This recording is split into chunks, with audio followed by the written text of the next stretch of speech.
Hello, wonderful audience. Thank you for choosing to spend your time with me. It's a pleasure to have you join us as we uncover the secrets of Michigan Wolverines men's basketball team. The Michigan Wolverines men's basketball team represented the University of Michigan in intercollegiate basketball during the season. The team played its home games at Waterman Gymnasium and compiled a record of. The team won Michigan's first intercollegiate basketball game and played in its first overtime game, defeating Oberlin College on January 16, 1909. Carl Race won the game in overtime with a difficult goal from the middle of the field. At the end of the season, basketball was discontinued at Michigan for the next 8 years. Although the team played only 2 home games, low attendance and poor conditions at Waterman Gymnasium were cited as the reasons for terminating the basketball program. George Corneal, at age 25, served as Michigan's first basketball coach during the season. Corneal had been hired in 1907 as the assistant in physical training at Waterman Gymnasium. He spent only 1 year at Michigan and later served for 33 years as a football, track, and basketball in Wisconsin. Joseph Wilson was the team captain. Henry H. Farquhar was the team's leading scorer with 48 points, 12 field goals, and 24 free throws, and average of 9.6 points per game. Moving ahead, let's uncover the hidden gems within schedule and discover their significance.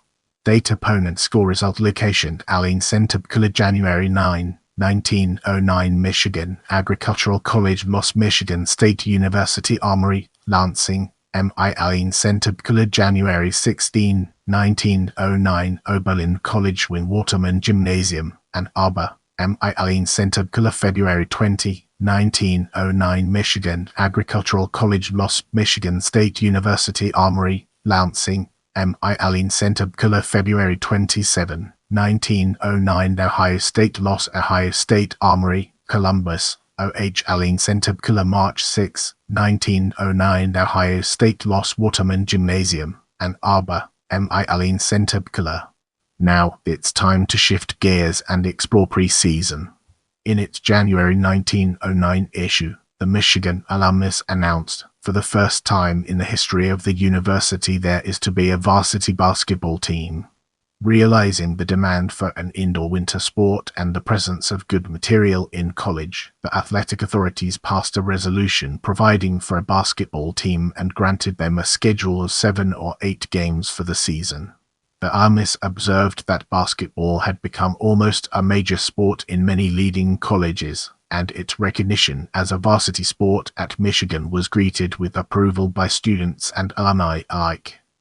Head coach George Corneal had difficulty finding players who were eligible for the team. Stanley Cox was easily the best-known basketball man at Michigan, and he had been recruited by several Big Eastern colleges. However, Cox was ruled academically ineligible to play. In the next segment, we'll be exploring at Michigan Agricultural College and its implications for our subject matter.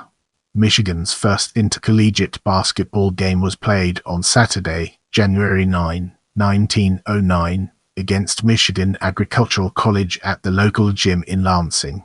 The Aggies won the game 24-16.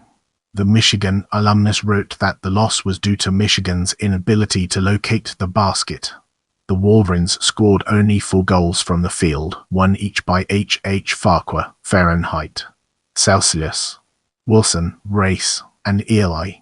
Farquhar scored 10 of Michigan's 16 points on 1 goal from field and 8 goals from foul. Michigan's starting lineup in the opening game was Farquhar left forward, Wilson right forward, Race center, Peck left guard, and Eli right guard. Let's zoom in on Oberlin and understand its implications. Michigan won its first intercollegiate basketball game and played in its first overtime game on Saturday, January 16, 1909, against Oberlin College. The game was played at the Waterman Gymnasium on the Michigan campus, and Michigan won by a score of 27-25. The game was tied at the end of each 20-minute half, and the teams decided to play an extra 5 minutes. Race won the game in overtime with a difficult goal from the middle of the field. Race was Michigan's high scorer with 10 points on 5 field goals. Lathers added 6 points on 3 field goals, and Farquhar had 7 points on 2 field goals and 3 free throws. Team captain Wilson added 4 points on 2 field goals. Michigan's starting lineup against Oberlin was Race right forward, Farquhar left forward, Lathers center, Wilson right guard and captain, and Peck left guard. In this section, we'll be deep diving into at Michigan Agricultural, unraveling its complexities and uncovering valuable insights. On February 20, 1909, Michigan played its second road game, traveling to Lansing, Michigan for a rematch against Michigan Agricultural College. The Aggies defeated the Wolverines 45-25. The Michigan alumnus noted that the game was replete with fouls and was about the roughest contest imaginable. The alumnus added that Michigan showed a decided lack of teamwork and was much too slow for the speedy Lansing players. In this chapter, we'll be unraveling the enigma at Ohio State and discovering its transformative power. On Saturday, February 27, 1909, the team played its first game outside the state of Michigan. The Wolverines traveled to Columbus, Ohio, where they lost to Ohio State 29-22.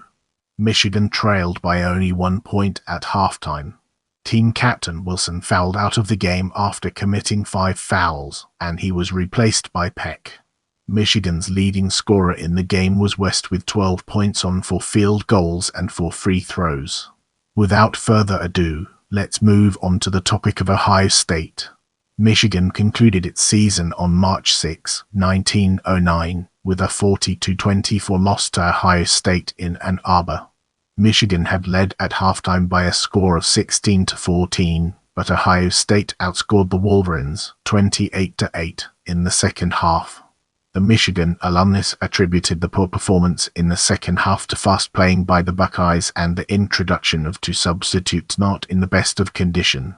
Farquhar was Michigan's leading scorer with 16 points on 4 field goals and 8 free throws. West and Lathers added 4 points each, 2 field goals each, and Wilson had 2 points on 1 field goal.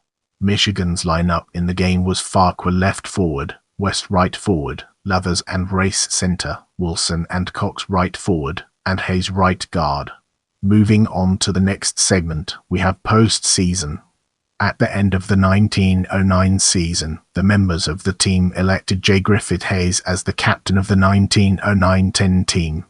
Hayes played guard on the 1909 team and was described by the Michigan alumnus as a hard worker and a star at the game.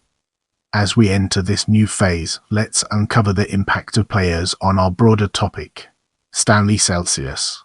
Cox, Holyoke, Massachusetts forward Glenn M. Eli, Fort Dodge, Iowa guard Henry Hallowell Farquhar, Rockville, Maryland forward J. Griffith Hayes, Circleville, Ohio guard Charles T. Chick Lathers, Dearborn, Michigan center Gregory Pearl Peck, San Diego, California guard Carl Fahrenheit.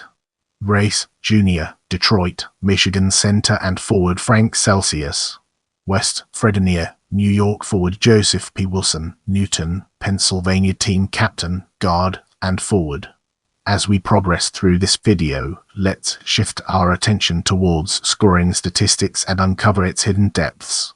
Player games, field goals, free throws, points per game. Aline center Butler Henry Farquhar 5-12-24-48 9.6. Aline center Butler Frank West 5-8-4-24. Aline center Butler Charles Lathers 5-8-0-16 3.2. Aline center Butler Joseph Wilson 5-6-0-12 2.4. Aline center Butler Carl Race 5-6-0-12 2.4. Aline center Butler J. Griffith Hayes 3-3-0-6-2. Aline center Butler Glenn Eli 2-1-0-2-1. Aline center Butler total 5-44-28-16 23.2. Aline center Butler. In this section, we'll be shedding light on coaching staff and its impact on our understanding of the subject. George Corneal coach Ralph Thomas Sales, also Michigan manager. If you enjoyed this video, don't forget to give it a thumbs up and subscribe to my channel.